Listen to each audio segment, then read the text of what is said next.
Your body did not forget how to feel. It learned to protect itself. There is a profound difference between these two truths, and understanding that difference changes everything about how you approach what comes next. For years, you have been told that sensitivity is something you either have or you do not have, that it is fixed, that if it is gone for good. But neuroscience tells us something entirely different. Your nervous system is not broken. It is not defective. It has simply made a choice, a protective choice, to prioritize your survival over your pleasure. And here is what matters most. That choice can be unmade, not through force, not through performance, not through shame or guilt or trying harder, but through understanding, through gentleness, through creating the conditions where your body feels safe enough to respond again. Numbness is not a failure. It is your body's way of saying that something needs to change.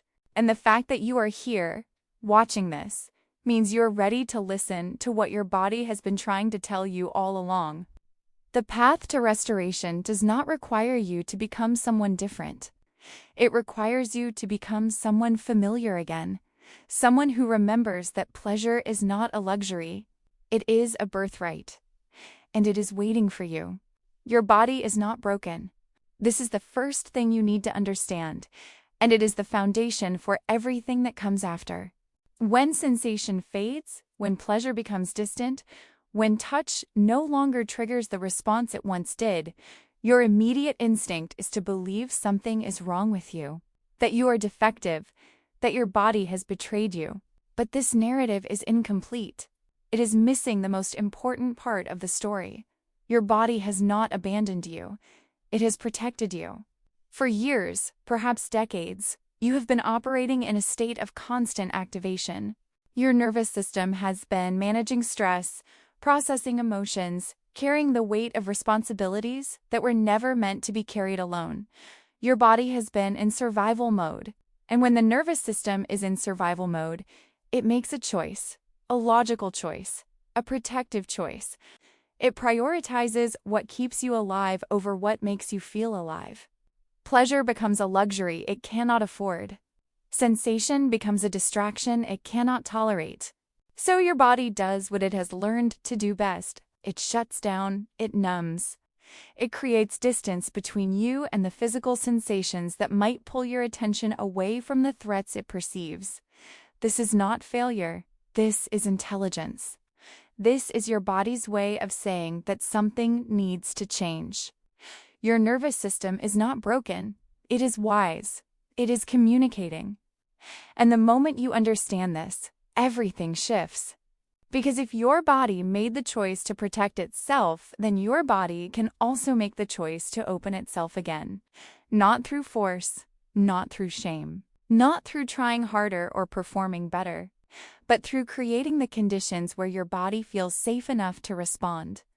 This is what we call somatic intelligence. It is the body's innate ability to know what it needs, to communicate what it needs, and to heal when the right conditions are present. Your body has been trying to tell you something all along, and you are finally ready to listen. What happens when you stop forcing and start understanding is that your body begins to respond in ways you thought were impossible. The science behind this is not complicated, but it is profound. Your nervous system has the capacity to rewire itself. This is called neuroplasticity, and it is one of the most powerful truths about how your body works. For decades, scientists believed that the nervous system was fixed, that once a neural pathway was established, it remained that way forever. But modern neuroscience has proven this wrong. Your brain, your spinal cord, your entire nervous system has the ability to create new pathways, to strengthen some connections and weaken others, to literally reorganize itself based on the signals it receives. This applies directly to sensitivity. The nerve endings in your pelvic floor, in your vulva, in every part of your body that responds to touch, are not dead.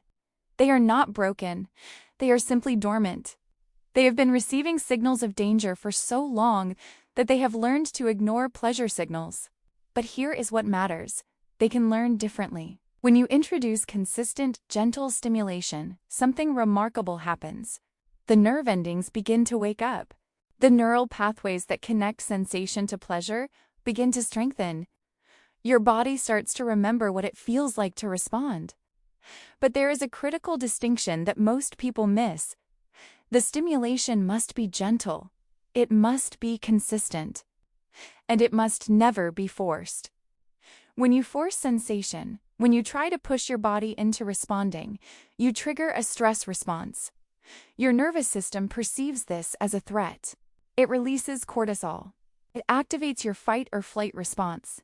And in that moment, your body does exactly what it has learned to do. It shuts down, it numbs, it protects itself. This is why trying harder does not work. This is why performance-based approaches fail.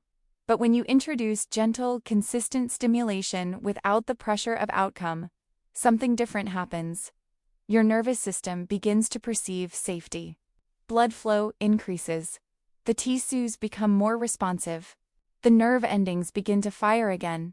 And over time, through repetition and gentleness, new neural pathways form. Your body remembers. Your sensitivity returns. Not because you forced it, but because you created the conditions where it could naturally emerge. Understanding the science is one thing, but knowing how to apply it to your own body is something entirely different. This is where nervous system retraining becomes your most powerful tool. Your vagus nerve is the longest nerve in your body, and it is the primary pathway through which your nervous system communicates safety or danger. When your vagus nerve is activated in a healthy way, it sends a signal throughout your entire system that says you are safe. Your muscles relax. Your breathing deepens. Your heart rate slows. And most importantly, your pelvic floor releases its protective tension. This is the foundation for sensitivity to return. But how do you activate your vagus nerve in a way that supports pelvic relaxation? The answer is through a practice called pendulation.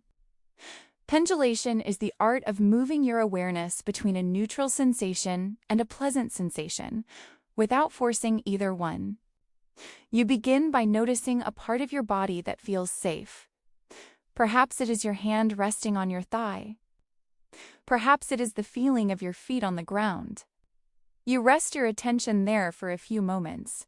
You notice the sensation without judgment. Then, very gently, you move your attention to a part of your body that you want to become more sensitive. You do not try to force sensation. You simply notice what is there, and then you return to the safe place. You move back and forth between these two places like a pendulum. What happens over time is remarkable. Your nervous system begins to understand that it is safe to explore sensation. It learns that moving toward pleasure does not mean losing safety. And with each cycle, the pelvic floor releases a little more tension. Another technique that works beautifully is the pelvic drop breath. This is simple, but profoundly effective. You breathe in through your nose, and as you do, you imagine your pelvic floor lifting slightly, like an elevator going up. Then you exhale through your mouth, and as you do, you imagine your pelvic floor dropping down, like that elevator descending gently to the ground floor. You do this for 5 to 10 breaths with no force, no pressure, just gentle awareness. What this does is teach your pelvic floor that it has permission to relax. It learns that tension is not required. And as the tension releases, sensitivity naturally begins to return. The third practice is what we call body mapping. This is where you use your own gentle touch to explore your body without any goal or expectation. You are not trying to create sensation. You are simply noticing what is already there. You might use different textures, a soft cloth, your fingertips, the warmth of your own hand. You move slowly across your skin, noticing where sensation is alive and where it feels numb. You are not judging, you are simply gathering information. You are teaching your nervous system that it is safe to feel. And you are creating new neural pathways that say, sensation is welcome here. Retraining your nervous system is the foundation. But there is another layer that must happen simultaneously. Your body needs to remember what it feels like to be touched without pressure, without expectation, without the weight of performance. This is where body reconnection practices become essential. Most people approach sensitivity as if it is something that happens during intimate moments. But the truth is far more nuanced. Sensitivity is built throughout your entire day, in every moment you choose to notice sensation. This is what we call sensory dieting, and it is one of the most underrated practices for restoring pleasure. Sensory dieting means intentionally reducing overstimulation so that your baseline sensitivity increases. Think about your nervous system like a volume dial. If you are constantly exposed to high-intensity stimulation, your nervous system adapts by turning down the volume. It becomes less responsive to subtle sensations. But when you reduce the noise, when you create periods of calm, your nervous system recalibrates. Subtle sensations become noticeable again. A gentle touch becomes significant. The texture of fabric becomes interesting. This is why many women find that their sensitivity returns not during intimate moments, but during ordinary moments. A warm shower, the feeling of clean sheets, the sensation of your own hand on your arm. These moments are not separate from your sexual sensitivity. They are the foundation of it. Another practice that works beautifully is what we call sensory mapping with texture and temperature. You gather different materials, a soft silk scarf, a piece of cotton, a smooth stone, perhaps some ice wrapped in cloth, and you slowly, deliberately move these across your skin. Not with the goal of creating arousal, simply with the goal of noticing. You might notice that certain areas of your body are more responsive than others. You might notice that some textures feel pleasant, while others feel neutral. You are gathering information. You are teaching your nervous system that exploration is safe. And you are waking up nerve endings that have been dormant. The third element is non-sexual touch. This is perhaps the most important and most overlooked practice. Your body does not distinguish between sexual touch and non-sexual touch when it comes to building the neural pathways for sensitivity. A gentle massage on your shoulders, your own hand stroking your arm, a warm compress on your chest. These are all forms of touch that signal to your nervous system that your body is worthy of attention. That sensation is welcome, that you are safe enough to feel. Many women find that when they increase non-sexual touch in their daily lives, their sexual sensitivity naturally begins to return. Not because they are trying to create arousal, but because they are rebuilding the foundation of safety and receptivity that arousal requires. The practice is simple but profound. Each day, find moments to touch your own body with gentleness. Notice the sensations. Do not judge them. Do not try to create anything. Simply be present with what is there. Over time, as your nervous system receives the consistent message that touch is safe, that sensation is welcome, that your body deserves attention, something shifts. The numbness begins to lift. The sensitivity begins to return. Not because you forced it, but because you created the conditions where it could naturally emerge. Everything you have learned so far, the nervous system retraining, the body reconnection practices, these are the foundation. But there is another layer that matters profoundly. Your body does not exist in isolation. It exists within a system of circulation, hydration, nutrition, and chemical balance. And when you want to restore sensitivity, you must support your body at every level. This is where natural support methods become essential. The first principle is microcirculation. Your sensitivity depends on blood flow. When blood flows to the tissues of your vulva, to your pelvic floor, to every nerve ending that responds to touch, something remarkable happens. The tissues become more responsive. The nerve endings fire more easily. The sensations become more vivid. But when circulation is compromised, when blood flow is restricted, sensitivity naturally declines. This is why so many women find that their sensitivity returns when they improve their overall circulation. Exercise helps. Movement helps. But there is something more specific that matters. Hydration. Your tissues need water to function optimally. When you are dehydrated, your tissues become less plump, less responsive, less alive. The mucous membranes become dry. The nerve endings become less sensitive. But when you are properly hydrated, when your cells are full of water, your tissues become more responsive. Your sensitivity naturally increases. This is not complicated. It is simply biology. The second principle is nutrient density. Your body needs specific nutrients to support tissue health and nerve function. Vitamin E supports tissue elasticity. B. Vitamins support nerve function. Zinc supports sexual response. Iron supports circulation. These are not supplements you need to buy. They are nutrients found in whole foods, in leafy greens, in nuts and seeds, in quality proteins, in colorful vegetables. When your body has access to nutrient-dense food, your tissues have the building blocks they need to repair themselves, to regenerate, to become more responsive.